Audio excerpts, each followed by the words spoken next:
بسم الله الرحمن الرحيم ألف لام ميم ذلك الكتاب لا ريب فيه هدى للمتقين الذين يؤمنون بالغيب ويقيمون الصلاة ومما رزقناهم ينفقون والذين يؤمنون بما أنزل إليك وما أنزل من قبلك وبالآخرة هم يوقنون أولئك على هدى من ربهم وأولئك هم المفلحون إن الذين كفروا سواء عليهم أأنذرتهم أم لم تنذرهم لا يؤمنون ختم الله على قلوبهم وعلى سمعهم وعلى أبصارهم غشاوة ولهم عذاب عظيم ومن الناس من يقول آمنا بالله وباليوم الآخر وما هم بمؤمنين يخادعون الله والذين آمنوا وما يخدعون إلا أنفسهم وما يشعرون في قلوبهم مرض فزادهم الله مرضا ولهم عذاب أليم بما كانوا يكذبون وإذا قيل لهم لا تفسدوا في الأرض قالوا إنما نحن مصلحون ألا إنهم هم المفسدون ولكن لا يشعرون وإذا قيل لهم آمنوا كما آمن الناس قالوا أنؤمن كما آمن السفهاء ألا إنهم هم السفهاء ولكن لا يعلمون وإذا لقوا الذين آمنوا قالوا آمنا وإذا خلوا إلى شياطينهم قالوا إنا معكم إنما نحن مستهزئون الله يستهزئ بهم ويمدهم في طغيانهم يعمهون أولئك الذين اشتروا الضلالة بالهدى فما ربحت تجارتهم وما كانوا مهتدين مثلهم كمثل الذي استوقد نارا فلما أضاءت ما حوله ذهب الله بنورهم وتركهم في ظلمات لا يبصرون صم بكم عمي فهم لا يرجعون أو كصيب من السماء فيه ظلمات ورعد وبرق يجعلون أصابعهم في آذانهم من الصواعق حذر الموت والله محيط بالكافرين يكاد البرق يخطف أبصارهم كلما أضاء لهم مشوا فيه وإذا أظلم عليهم قاموا ولو شاء الله لذهب بسمعهم وأبصارهم إن الله على كل شيء قدير يا أيها الناس اعبدوا ربكم الذي خلقكم والذين من قبلكم لعلكم تتقون الذي جعل لكم الأرض فراشا والسماء بناء وأنزل من السماء ماء فأخرج به من الثمرات رزقا لكم فلا تجعلوا لله أندادا وأنتم تعلمون وإن كنتم في ريب مما نزلنا على عبدنا فأتوا بسورة من مثله وادعوا شهداءكم من دون الله إن كنتم صادقين فإن لم تفعلوا ولن تفعلوا فاتقوا النار التي وقودها الناس والحجارة أعدت للكافرين وبشر الذين آمنوا وعملوا الصالحات أن لهم جنات تجري من تحتها الأنهار كلما رزقوا منها من ثمرة رزقا قالوا هذا الذي رزقنا من قبل وأتوا به متشابها ولهم فيها أزواج مطهرة وهم فيها خالدون إن الله لا يستحيي أن يضرب مثلا ما بعوضة بعوضة فما فوقها فأما الذين آمنوا فيعلمون أنه الحق من ربهم وأما الذين كفروا فيقولون ماذا أراد الله بهذا مثلا يضل به كثيرا ويهدي به كثيرا وما يضل به إلا الفاسقين الذين ينقضون عهد الله من بعد ميثاقه ويقطعون ما أمر الله به أن يوصل ويفسدون في الأرض أولئك هم الخاسرون كيف تكفرون بالله وكنتم أمواتا فأحياكم ثم يميتكم ثم يحييكم ثم إليه ترجعون هو الذي خلق لكم ما في الأرض جميعا ثم استوى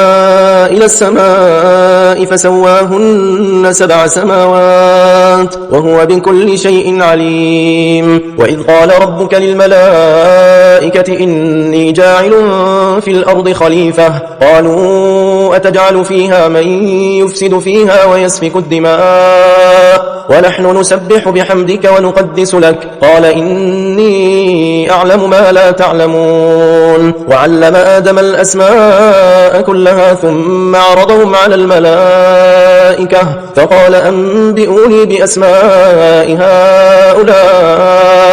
إن كنتم صادقين قالوا سبحانك لا علم لنا إلا ما علمتنا إنك أنت العليم الحكيم قال يا آدم أنبئهم بأسمائهم فلما أنبأهم بأسمائهم قال ألم أقل لكم إني أعلم غيب السماوات والأرض وأعلم ما تبدون وما كنتم تكتمون وإذ قلنا للملائكة اسجدوا لآدم فسجدوا إلا إبليس أبى واستكبر وكان من الكافرين وقلنا يا آدم اسكن أنت وزوجك الجنة وكلا منها رغدا حيث شئتما ولا تقربا هذه الشجرة فتكونا من الظالمين فأزلهما الشيطان عنها فأخرجهما مما كانا فيه وقلنا اهبطوا بعضكم لبعض عدو ولكم في الأرض مستقر ومتاع إلى حين فتلقى آدم من ربه كلمات فتاب عليه إنه هو التواب الرحيم قلنا اهبطوا منها جميعا فإما يأتينكم مني هدى فمن تبع هداي فلا خوف عليهم ولا هم يحزنون والذين كفروا وكذبوا بآياتنا أولئك أصحاب النار هم فيها خالدون يا بني إسرائيل اذكروا نعمتي التي أنعمت عليكم وأوفوا بعهدي أوف بعهدكم وإياي فارهبون وآمنوا بما أنزلت مصدقا لما معكم ولا تكونوا أول كافر به ولا تشتروا بآياتي ثمنا قليلا وإياي فاتقون ولا تلبسوا الحق بالباطل وتكتموا الحق وأنتم تعلمون وأقيموا الصلاة وآتوا الزكاة واركعوا مع الراكعين أتأمرون الناس بالبر وتنسون أنفسكم وأنتم تتلون الكتاب أفلا تعقلون واستعينوا بالصبر والصلاة وإنها لكبيرة إلا على الخاشعين الذين يظنون أنهم ملاقو ربهم وأنهم إليه راجعون يا بني إسرائيل اذكروا نعمتي التي أنعمت عليكم وأني فضلتكم على العالمين واتقوا يوما لا تجزي نفس عن نفس شيئا ولا يقبل منها شفاعة ولا يؤخذ منها عدل ولا هم ينصرون وإذ نجيناكم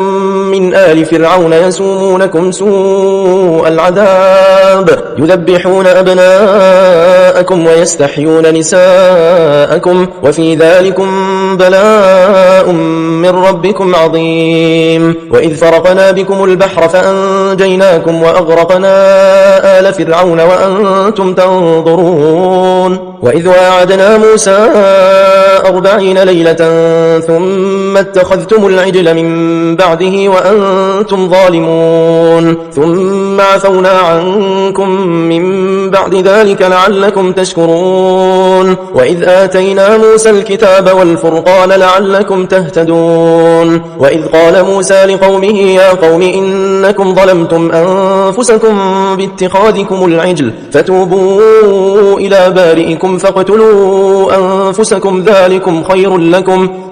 خير لكم عند بارئكم فتاب عليكم إنه هو التواب الرحيم. وإذ قلتم يا موسى لن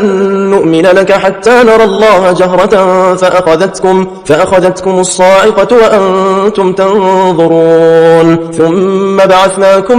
من بعد موتكم لعلكم تشكرون. وظللنا عليكم الغمام وأنزلنا عليكم المن والسلوى كلوا من طيبات ما رزقناكم وما ظلمونا ولكن كانوا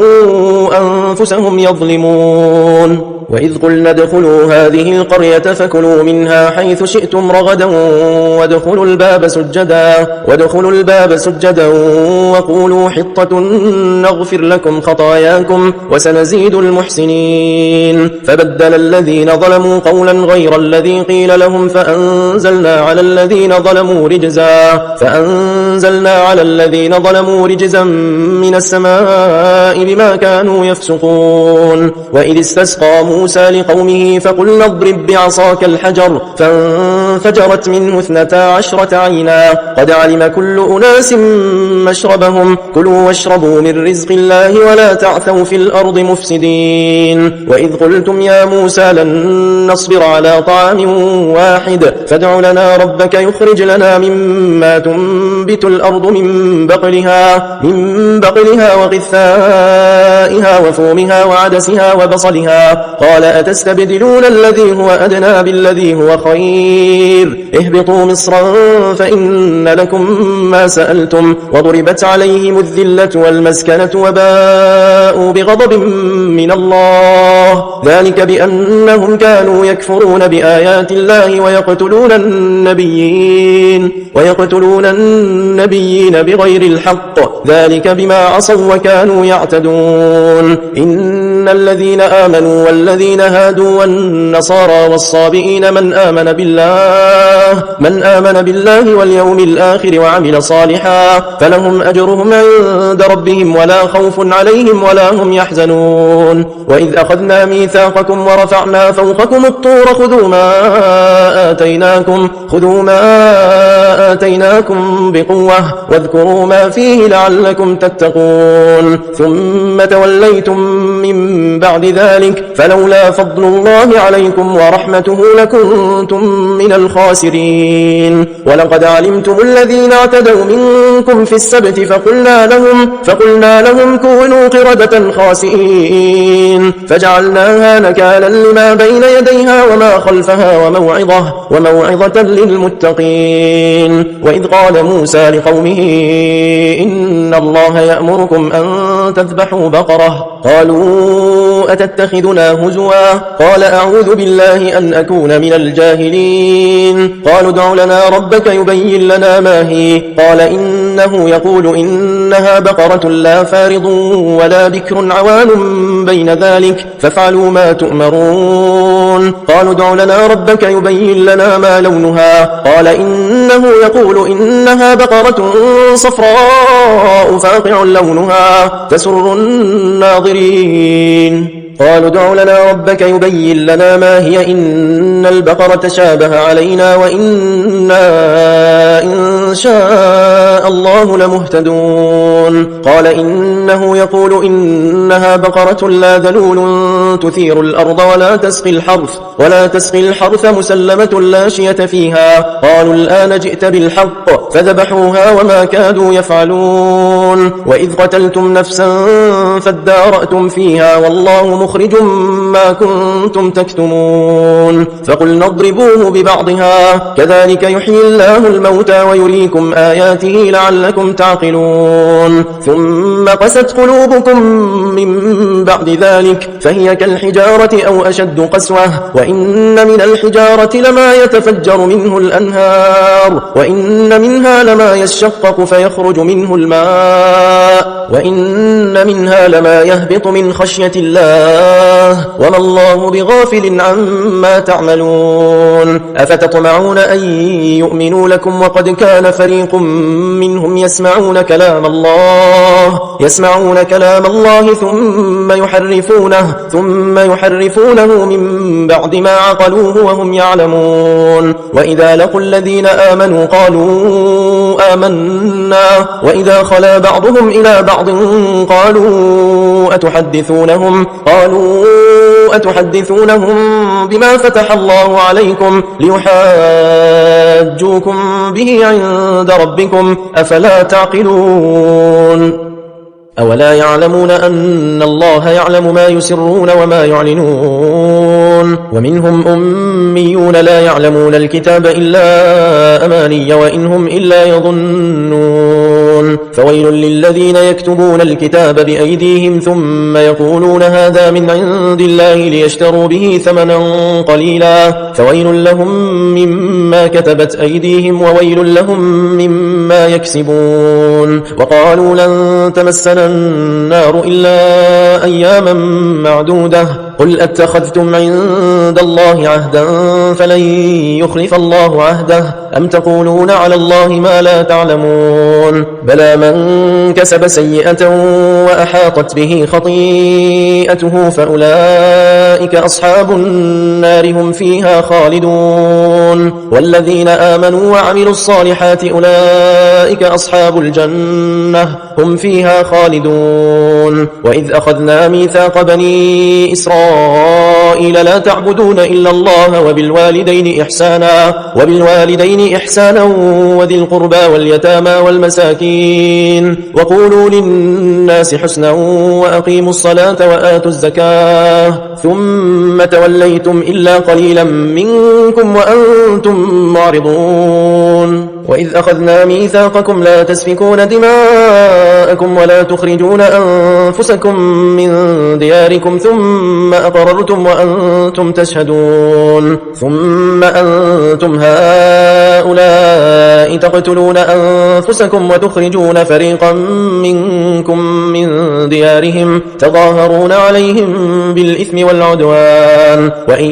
يأتوكم أسارى تفادوهم وهو محرم عليكم إخراجهم أفتؤمنون ببعض الكتاب وتكفرون ببعض فما جزاء من يفعل ذلك منكم إلا خزي في الحياة الدنيا ويوم القيامة يردون إلى أشد العذاب وما الله بغافل عما تعملون أولئك الذين اشتروا الحياة الدنيا بالآخرة فلا يخفف عنهم العذاب ولا هم ينصرون ولقد آتينا موسى الكتاب وقفينا من بعده بالرسل وآتينا عيسى ابن مريم البينات وأيدناه بروح القدس أفكلما جاءكم رسول بما لا تهوى أنفسكم استكبرتم ففريقا كذبتم وفريقا تقتلون وقالوا قلوبنا غلف بل لعنهم الله بكفرهم فقليلا ما يؤمنون ولما جاءهم كتاب من عند الله مصدق لما معهم وكانوا من قبل يستفتحون على الذين كفروا فلما جاءهم ما عرفوا كفروا به فلعنة الله على الكافرين بئس ما اشتروا به أنفسهم أن يكفروا بما أنزل الله بغيا أن ينزل الله من فضله على من يشاء من عباده فباءوا بغضب على غضب وللكافرين عذاب مهين وإذا قيل لهم آمنوا بما أنزل الله قالوا نؤمن بما أنزل علينا ويكفرون بما وراءه وهو الحق مصدقا لما معهم قل فلم تقتلون أنبياء الله من قبل إن كنتم مؤمنين. ولقد جاءكم موسى بالبينات ثم اتخذتم العجل من بعده وأنتم ظالمون. وإذ أخذنا ميثاقكم ورفعنا فوقكم الطور خذوا ما آتيناكم بقوة واسمعوا. قالوا سمعنا وعصينا وأشربوا في قلوبهم العجل بكفرهم. قل بئس ما يأمركم به إيمانكم إن كنتم مؤمنين. قل إن كانت لكم الدار الآخرة عند الله خالصة من دون الناس فتمنوا الموت إن كنتم صادقين ولن يتمنوه أبدا بما قدمت أيديهم والله عليم بالظالمين. ولتجدنهم أحرص الناس على حياة ومن الذين أشركوا يود أحدهم لو يعمر 1000 سنة وما هو بمزحزحه من العذاب أن يعمر والله بصير بما يعملون. قل من كان عدوا لجبريل فإنه نزله على قلبك بإذن الله مصدقا لما بين يديه وهدى وبشرى للمؤمنين. من كان عدوا لله وملائكته ورسله وجبريل وميكال فإن الله عدو للكافرين. ولقد أنزلنا إليك آيات بينات وما يكفر بها إلا الفاسقون. أو كلما عاهدوا عهدا نبذه فريق منهم بل أكثرهم لا يؤمنون. ولما جاءهم رسول من عند الله مصدق لما معهم نبذ فريق من الذين أوتوا الكتاب كتاب الله وراء ظهورهم كأنهم لا يعلمون. واتبعوا ما تتلو الشياطين على ملك سليمان وما كفر سليمان ولكن الشياطين كفروا يعلمون الناس السحر وما أنزل على الملكين ببابل هاروت وماروت وما يعلمان من أحد حتى يقولا إنما نحن فتنة فلا تكفر فيتعلمون منهما ما يفرقون به بين المرء وزوجه وما هم بضارين به من أحد إلا بإذن الله ويتعلمون ما يضرهم ولا ينفعهم ولقد علموا لمن اشتراه ما له في الآخرة من خلاق ولبئس ما شروا به أنفسهم لو كانوا يعلمون. ولو أنهم آمنوا واتقوا لمثوبة من عند الله خير لو كانوا يعلمون. يا أيها الذين آمنوا لا تقولوا راعنا وقولوا انظرنا واسمعوا وللكافرين عذاب أليم. ما يود الذين كفروا من أهل الكتاب ولا المشركين أن ينزل عليكم من خير من ربكم والله يختص برحمته من يشاء والله ذو الفضل العظيم. ما ننسخ من آية أو ننسها نأتي بخير منها أو مثلها. ألم تعلم أن الله على كل شيء قدير. ألم تعلم أن الله له ملك السماوات والأرض وما لكم من دون الله من ولي ولا نصير. أم تريدون أن تسألوا رسولكم كما سئل موسى من قبل ومن يتبدل الكفر بالإيمان فقد ضل سواء السبيل. ود كثير من أهل الكتاب لو يردونكم من بعد إيمانكم كفارا حسدا من عند أنفسهم من بعد ما تبين لهم الحق تعفوا واصفحوا حتى يأتي الله بأمره إن الله على كل شيء قدير. وأقيموا الصلاة وآتوا الزكاة وما تقدموا لأنفسكم من خير تجدوه عند الله إن الله بما تعملون بصير. وقالوا لن يدخل الجنة إلا من كان هودا أو نصارى تلك أمانيهم قل هاتوا برهانكم إن كنتم صادقين. بلى من أسلم وجهه لله وهو محسن فله أجره عند ربه ولا خوف عليهم ولا هم يحزنون. وقالت اليهود ليست النصارى على شيء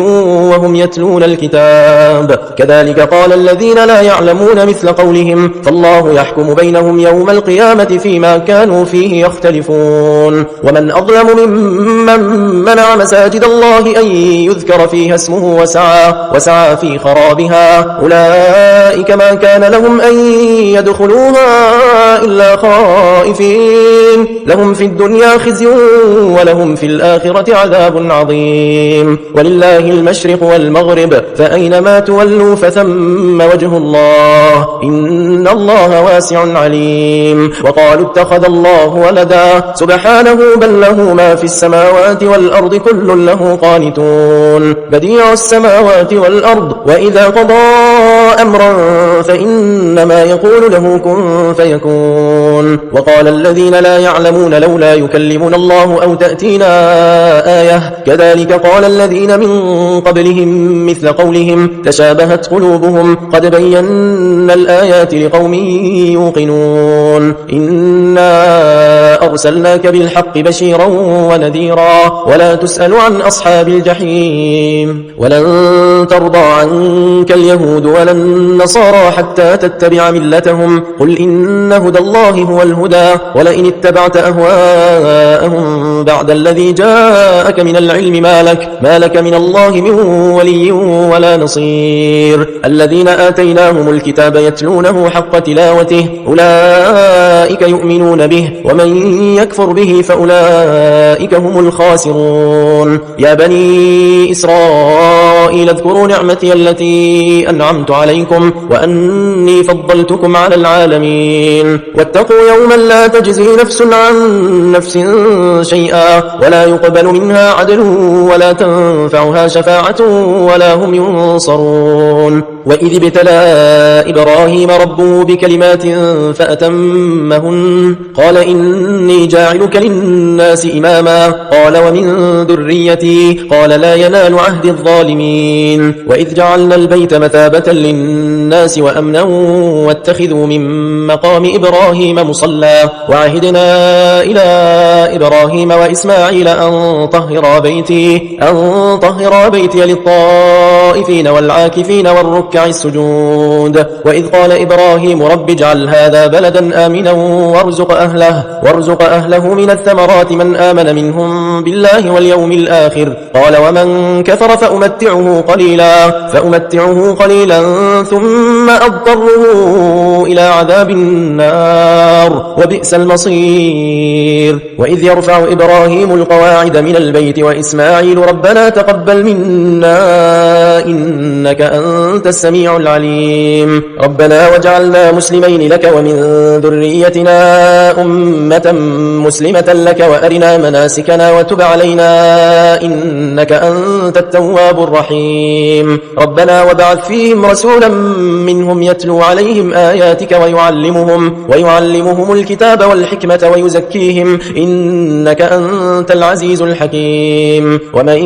يرغب عن ملة إبراهيم إلا من سفه نفسه ولقد اصطفيناه في الدنيا وإنه في الآخرة لمن الصالحين إذ قال له ربه أسلم قال أسلمت لرب العالمين ووصى بها إبراهيم بنيه ويعقوب يا بني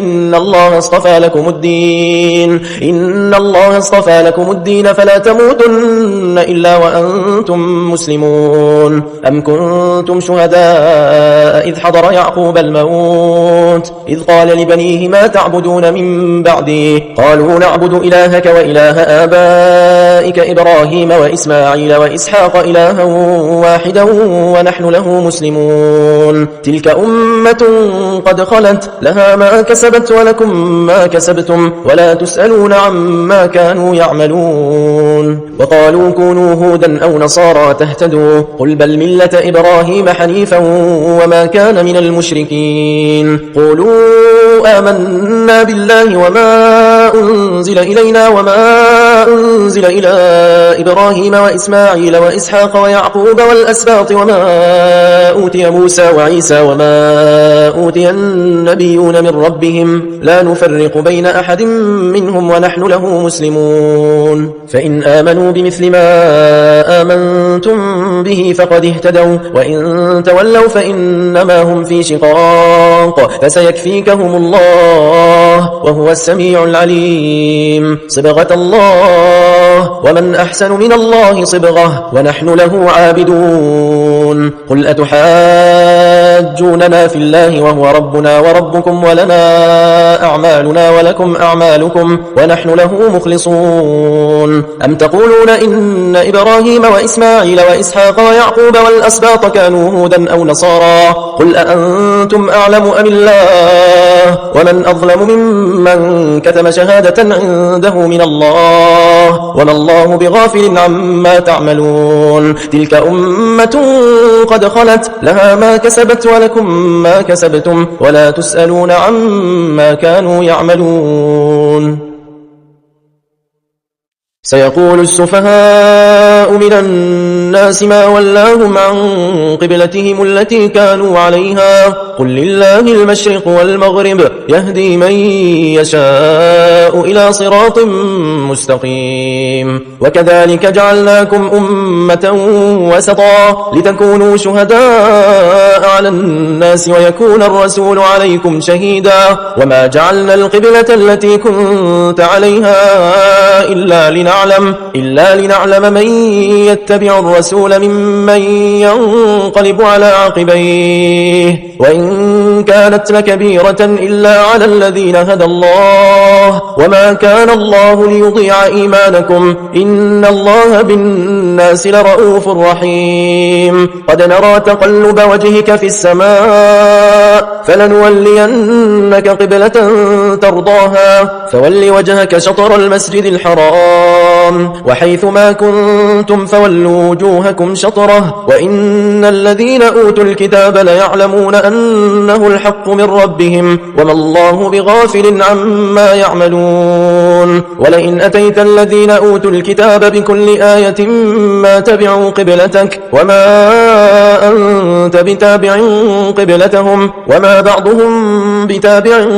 قبلة بعض ولئن اتبعت أهواءهم من بعد ما جاءك من العلم إنك إذا لمن الظالمين الذين آتيناهم الكتاب يعرفونه كما يعرفون أبناءهم وإن فريقا منهم ليكتمون الحق وهم يعلمون الحق من ربك فلا تكونن من الممترين ولكل وجهة هو موليها فاستبقوا الخيرات أينما تكونوا يأتي بكم الله جميعا إن الله على كل شيء قدير ومن حيث خرجت فول وجهك شطر المسجد الحرام وإنه للحق من ربك وما الله بغافل عما تعملون ومن حيث خرجت فول وجهك شطر المسجد الحرام وحيث ما كنتم فولوا وجوهكم شطره لئلا يكون للناس عليكم حجة إلا الذين ظلموا منهم فلا تخشوهم واخشوني ولأتم نعمتي عليكم ولعلكم تهتدون كما أرسلنا فيكم رسولا منكم يتلو عليكم آياتنا ويزكيكم ويعلمكم الكتاب والحكمة ويعلمكم ما لم تكونوا تعلمون فاذكروني أذكركم واشكروا لي ولا تكفرون يا أيها الذين آمنوا استعينوا بالصبر والصلاة إن الله مع الصابرين ولا تقولوا لمن يقتل في سبيل الله أموات بل أحياء ولكن لا تشعرون ولنبلونكم بشيء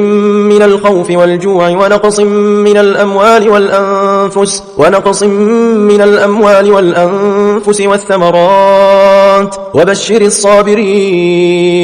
الذين إذا أصابتهم مصيبة قالوا إنا لله وإنا إليه راجعون أولئك عليهم صلوات من ربهم ورحمة وأولئك هم المهتدون إن الصفا والمروة من شعائر الله فمن حج البيت أو اعتمر فلا جناح عليه أن يطوف بهما ومن تطوع خيرا فإن الله شاكر عليم إن الذين يكتمون ما أنزلنا من البينات والهدى من بعد ما بيناه للناس في الكتاب أولئك يلعنهم الله ويلعنهم اللاعنون إلا الذين تابوا وأصلحوا وبينوا فأولئك أتوب عليهم وأنا التواب الرحيم إن الذين كفروا وماتوا وهم كفار أولئك عليهم لعنة الله والملائكة والناس أجمعين خالدين فيها لا يخفف عنهم العذاب ولا هم ينظرون وإلهكم إله واحد لا إله إلا هو الرحمن الرحيم إن في خلق السماوات والأرض واختلاف الليل والنهار والفلك التي تجري في البحر بما ينفع الناس وما أنزل الله من السماء من ماء فأحيا به الأرض بعد موتها وبث فيها من كل دابة وتصريف الرياح والسحاب المسخر بين السماء والأرض لآيات لقوم يعقلون ومن الناس من يتخذ من دون الله أندادا يحبونهم كحب الله والذين آمنوا أشد حبا لله ولو يرى الذين ظلموا إذ يرون العذاب أن القوة لله جميعا وأن الله شديد العذاب إذ تبرأ الذين اتبعوا من الذين اتبعوا ورأوا العذاب وتقطعت بهم الأسباب وقال الذين اتبعوا لو أن لنا كرة فنتبرأ منهم كما تبرأوا منا كذلك يريهم الله أعمالهم حسرات عليهم وما هم بخارجين من النار يا أيها الناس كلوا مما في الأرض حلالا طيبا ولا تتبعوا خطوات الشيطان إنه لكم عدو مبين إنما يأمركم بالسوء والفحشاء وأن تقولوا على الله ما لا تعلمون وإذا قيل لهم اتبعوا ما أنزل الله قالوا بل نتبع ما ألفينا عليه آباءنا أولو كان آباؤهم لا يعقلون شيئا ولا يهتدون ومثل الذين كفروا كمثل الذي ينعق بما لا يسمع إلا دعاء ونداء صم بكم عمي فهم لا يعقلون يا أيها الذين آمنوا كلوا من طيبات ما رزقناكم واشكروا لله إن كنتم إياه تعبدون إنما حرم عليكم الميتة والدم ولحم الخنزير وما أهل به لغير الله فمن اضطر غير باغ ولا عاد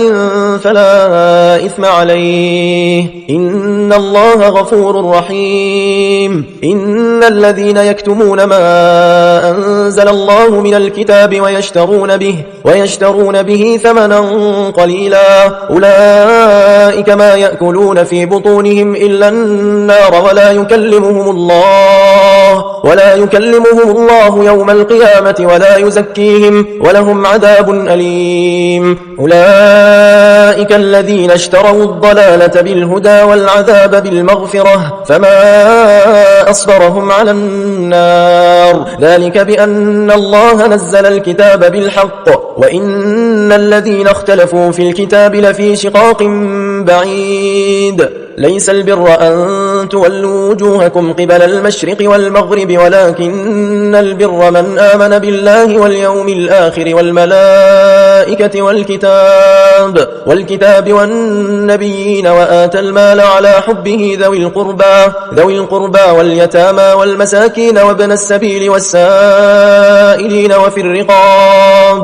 الرقاب وأقام الصلاة وآتى الزكاة والموفون بعهدهم إذا عاهدوا والصابرين في البأساء والضراء وحين البأس أولئك الذين صدقوا وأولئك هم المتقون يا أيها الذين آمنوا كتب عليكم القصاص في القتلى الحر بالحر والعبد بالعبد والأنثى بالأنثى فمن عفي له من أخيه شيء فاتباع بالمعروف وأداء إليه بإحسان ذلك تخفيف من ربكم ورحمة فمن اعتدى بعد ذلك فله عذاب أليم ولكم في القصاص حياة يا أولي الألباب لعلكم تتقون كتب عليكم إذا حضر أحدكم الموت إن ترك خيرا الوصية للوالدين والأقربين بالمعروف حقا على المتقين فمن بدله بعدما سمعه فإنما إثمه على الذين يبدلونه إن الله سميع عليم فمن خاف من موص جنفا أو إثما فأصلح بينهم فلا إثم عليه إن الله غفور رحيم يا أيها الذين آمنوا كتب عليكم الصيام كما كتب على الذين من قبلكم لعلكم تتقون أياما معدودات فمن كان منكم مريضا أو على سفر فعدة من أيام أخر وعلى الذين يطيقونه فدية طعام مسكين فمن تطوع خيرا فهو خير له وأن تصوموا خير لكم إن كنتم تعلمون شهر رمضان الذي أنزل فيه القرآن هدى للناس وبينات من الهدى والفرقان فمن شهد منكم الشهر فليصمه ومن كان مريضا أو على سفر فعدة من أيام أخر يريد الله بكم اليسر ولا يريد بكم العسر ولتكملوا العدة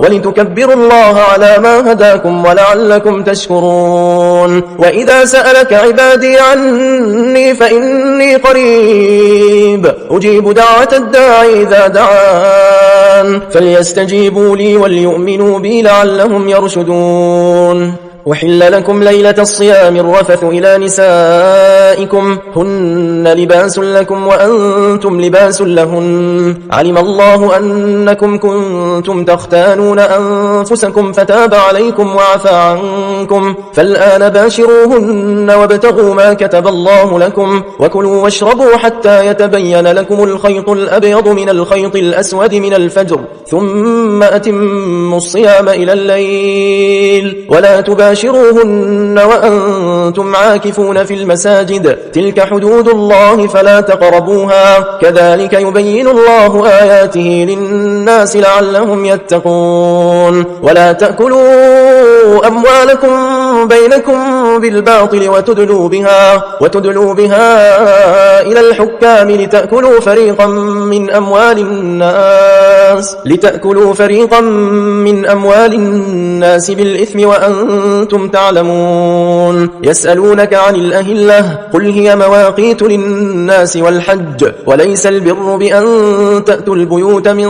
ظهورها ولكن البر من اتقى وأتوا البيوت من أبوابها واتقوا الله لعلكم تفلحون وقاتلوا في سبيل الله الذين يقاتلونكم ولا تعتدوا إن الله الله لا يحب المعتدين واقتلوهم حيث ثقفتموهم وأخرجوهم من حيث أخرجوكم والفتنة أشد من القتل ولا تقاتلوهم عند المسجد الحرام حتى يقاتلوكم فيه فإن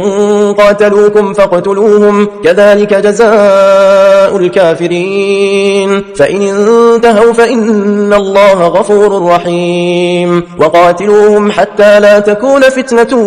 ويكون الدين لله فإن انتهوا فلا عدوان إلا على الظالمين الشهر الحرام بالشهر الحرام والحرمات قصاص فمن اعتدى عليكم فاعتدوا عليه بمثل ما اعتدى عليكم واتقوا الله واعلموا أن الله مع المتقين وأنفقوا في سبيل الله ولا تلقوا بأيديكم إلى التهلكة وأحسنوا إن الله يحب المحسنين وأتموا الحج والعمرة لله فإن أحصرتم فما استيسر من الهدي ولا تحلقوا رؤوسكم حتى يبلغ الهدي محله فمن كان منكم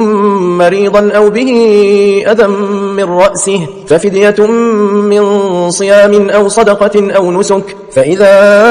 أمنتم فمن تمتع بالعمرة إلى الحج فما استيسر من الهدي فمن لم يجد فصيام 3 أيام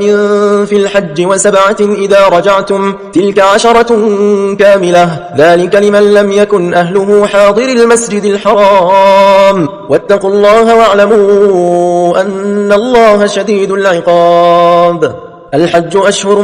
معلومات فمن فرض فيهن الحج فلا رفث ولا فسوق ولا جدال في الحج وما تفعلوا من خير يعلمه الله وتزودوا فإن خير الزاد التقوى واتقون يا أولي الألباب ليس عليكم جناح أن تبتغوا فضلا من ربكم فإذا أفضتم من عرفات فاذكروا الله عند المشعر الحرام واذكروه كما هداكم وإن كنتم من قبله لمن الضالين ثم أفيضوا من حيث أفاض الناس واستغفروا الله إن الله غفور رحيم فإذا قضيتم مناسككم فاذكروا الله كذكركم آباءكم أو أشد ذكرا فمن الناس من يقول ربنا آتنا في الدنيا وما له في الآخرة من خلاق ومنهم من يقول ربنا آتنا في الدنيا حسنة وفي الآخرة حسنة وقنا عذاب النار أولئك لهم نصيب مما كسبوا والله سريع الحساب واذكروا الله في أيام معدودات فمن تعجل في يومين فلا إثم عليه ومن تأخر فلا إثم عليه لمن اتقى واتقوا الله واعلموا أنكم إليه تحشرون ومن الناس من